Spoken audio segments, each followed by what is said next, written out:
principalement, il faut créer un climat de confiance entre les acteurs du Sud. Le climat de confiance, c'est d'abord, il faut cibler le dialogue entre les différents pays du Sud. Il faut aussi penser à développer la sécurité dans assez de pays du Sud qui créent un climat de confiance. Il faut aussi, dans le domaine du commerce, créer des zones de libre-échange dans des continents. Ça va faciliter le commerce. Il faut partager aussi les ressources humaines en termes de santé, en termes d'éducation, et partager les bonnes pratiques.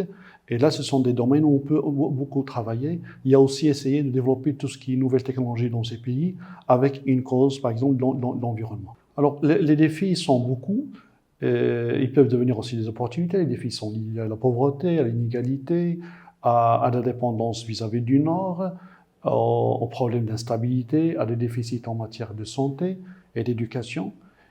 Mais ces difficultés, si on peut les voir au sens positif, ils peuvent créer une dynamique dans ces pays pour miser sur les jeunes.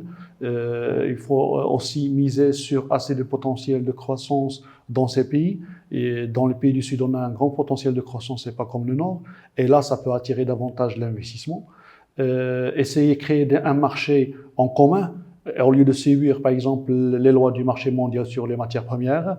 Si on développe la coopération Sud-Sud, nous aurons on peut maîtriser davantage ce processus et avoir des projets de développement très intéressants sur le plan régional. C'est adhérer aux organisations du Sud, comme le BRICS, comme assez d'autres institutions. Ça va donner plus de pouvoir de négociation.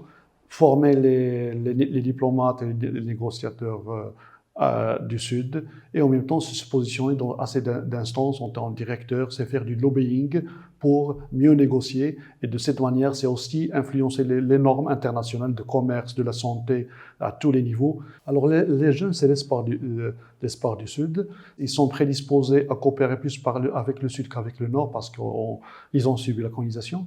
C'est des jeunes qui innovent, avec la nouvelle technologie, qui ont un grand potentiel d'imagination, d'entrepreneuriat. Avec une bonne formation, on peut créer une bonne dynamique du Sud, une bonne dynamique de croissance et de développement. On a une démographie très forte dans les pays du Sud. Ça peut créer une richesse mondiale et une bonne dynamique positive pour le Sud.